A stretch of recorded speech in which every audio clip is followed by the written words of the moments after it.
അപ്പോൾ പപ്പായ ഇല വെച്ചിട്ട് നമുക്ക് വളരെ ഒരുപാട് കാര്യങ്ങൾ ചെയ്യാനായിട്ട് പറ്റും കേട്ടോ. അപ്പോൾ ഒരൊറ്റ ഇല മാത്രം മതി. അത് ഇതേപോലെ നമുക്കൊന്ന് കീറിയെടുക്കാം. ഇതേപോലെ ചെറുതായിട്ടൊന്ന് കീറിയെടുക്കാം. അപ്പം ഈ ഒരൊറ്റ ഇല വെച്ചിട്ട് വീട് ഫുള്ള് നമുക്ക് കംപ്ലീറ്റ് ആയിട്ട് ക്ലീൻ ചെയ്യാനായിട്ട് പറ്റും കേട്ടോ. അപ്പോൾ നല്ലൊരു സൊല്യൂഷൻ നമുക്കിത് വെച്ചിട്ട് തന്നെ റെഡിയാക്കാം. അടിപൊളിയാണ്. പാത്രങ്ങളാണേലും വെളുക്കാനാണേലും എല്ലാം ഈ ഒരു ഇല അടിപൊളിയാണ്. അപ്പോൾ ഞാനത് ചെയ്ത് കാണിച്ചു തരാം. അപ്പോൾ നമുക്ക് ഇതേപോലെ എല്ലാം കീറിയിട്ടെടുക്കാം. അപ്പോഴത്തേനും നമുക്ക് അടുപ്പത്ത് ചരുവത്തിനകത്ത് വെള്ളം വയ്ക്കാം. അപ്പം ആ വെള്ളത്തിനകത്തോട്ട് വേണം നമുക്ക് ഇതിട്ടൊന്ന് നല്ലോണം ഒന്ന് തിളപ്പിച്ച് അതിൻ്റെ ആ സത്തെല്ലാം ആ വെള്ളത്തിനകത്ത് കിട്ടണം. അപ്പോൾ നമുക്ക് ഇതേപോലെ ഒന്ന് തിളയ്ക്കുമ്പോൾ മാത്രം തിളച്ചുടനെ തന്നെ നമുക്ക് ഇറക്കാം കേട്ടോ. അപ്പോൾ അതിനകത്തുനിന്ന് എല്ലാം അതിൻ്റെ ആ ഇലയുടെ എല്ലാ കളറും അതേപോലെ അതിൻ്റെ ഗുണങ്ങളും എല്ലാം വെള്ളത്തിൽ നമുക്ക് കിട്ടും. ഒന്ന് നല്ല രീതിയിലൊന്ന് തിളച്ച് വരട്ടെ. അപ്പോൾ വേണ്ട അതിൻ്റെ അതിൻ്റെ കളറെല്ലാം അതിനകത്ത് ഇറങ്ങി ഉണ്ടോ വന്നിട്ടുണ്ട്. എടുത്തിട്ട് ഊറ്റിയെടുക്കാം.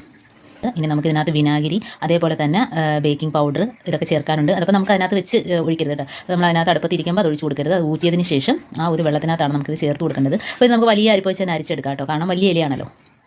അപ്പോൾ അതിൻ്റെ വെള്ളം അപ്പോൾ എല്ലാം ഊറ്റിയെടുത്തിട്ടുണ്ട് കേട്ടോ.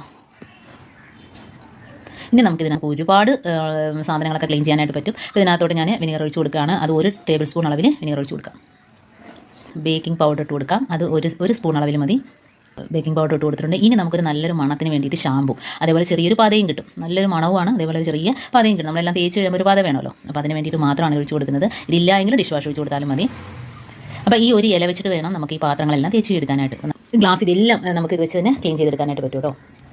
അപ്പോൾ ഈ ഒരു വെള്ളം സ്വല്പം നമുക്ക് ഇതിനകത്തോട്ട് ഒഴിച്ച് കൊടുക്കാം. കുറഞ്ഞോ കാണുമ്പോൾ തന്നെ അറിയാം വെട്ടി തിളങ്ങും പാത്രങ്ങൾ തേച്ചെടുക്കാം. ഇതിപ്പോൾ ഞാൻ ഒരുപാട് ലെങ്ത് ആക്കുന്നില്ല വീഡിയോ. അപ്പോൾ മറ്റേ ഡിഷ് വാഷും കാര്യങ്ങളൊക്കെ ആയിട്ട് നമ്മൾ തേച്ച് എടുക്കുന്നതിനേക്കാളും നല്ലൊരു സൊല്യൂഷനാണിത്. കാരണം പപ്പായയിൽ വെച്ച് തേക്കുമ്പോൾ തന്നെ പാത്രങ്ങളൊക്കെ വെട്ടി തിളങ്ങും. അപ്പം അതേപോലെ തന്നെ ഷാമ്പൂവിന് ചെറിയ പതയും കൂടെ ഉണ്ട്. ഇത്രയും മാത്രം മതിയാകും. അപ്പോൾ കണ്ടോ നല്ല രീതിയിൽ പാത്രങ്ങളെല്ലാം വെട്ടി തിളങ്ങിയിട്ടുണ്ട്. ഇതേപോലെ തന്നെ നമുക്ക് സിങ്കും കുറച്ച് ഈ ഒരു ലിക്വിഡ് ഒഴിച്ചിട്ട് നമുക്ക് തേച്ചെടുക്കാവുന്നതാണ്. ഇത് തന്നെ എല്ലാം ക്ലീൻ ആക്കാമെന്ന് പറയുന്നത് തന്നെ. അതുപോലെ തന്നെ നമുക്ക് വാഷ് ബേസിൻ തേച്ച് കഴുകാം. അതേപോലെ തന്നെ കണ്ടോ ടാപ്പ് ചെയ്ത് ഇനി നമുക്ക് ഇതിനകത്ത് കുറച്ച് വാഷ് ബേസിനിൽ ഒഴിച്ച് കൊടുത്തിട്ട് ബ്രഷ് വെച്ചൊന്ന് തേച്ച് കൊടുക്കാം. വാഷ് ബേസിനും അതുപോലെ നല്ല രീതിയിൽ കറയൊക്കെ ആയിട്ട് കിടക്കുക കേട്ടോ. അപ്പോൾ ഇത് ഒഴിക്കുമ്പോൾ തന്നെ ഒഴിച്ച് 10 മിനിറ്റ് ഇട്ട് അത്രയും നല്ലതാണ്. ഇത് നമ്മൾ അത്രയും വെയിറ്റ് ചെയ്യുന്നില്ല. പെട്ടെന്ന് തന്നെ ചെയ്ത് കാണിക്കുക ചെയ്യുന്നത്. അപ്പം ഇതേപോലെ തന്നെ പാത്രത്തിനകത്താണെങ്കിലും നമ്മൾ കുറച്ച് ഒഴിച്ചിടുകയാണെങ്കിൽ അഴുക്കെല്ലാം ഇളകി പോയി കിടക്കും കേട്ടോ. അപ്പോൾ ഞാൻ ഒട്ടും വെയിറ്റ് ചെയ്യാതെ തന്നെ അപ്പം തന്നെ തേച്ച് കഴുകിയെടുക്കുകയാണ്. നമുക്ക് വെച്ച് തേച്ചെടുക്കാം കേട്ടോ. സ്ക്രബ്ബർ തൊട്ടാൽ അലർജി ഉള്ളവർക്കൊക്കെ ആണെങ്കിലും നമുക്ക് ഇതേപോലെ ഈ ഒരു ഇല നുള്ളി എടുത്തിട്ട് നമുക്ക് പാത്രങ്ങളൊക്കെ തേച്ച് കഴുകാം.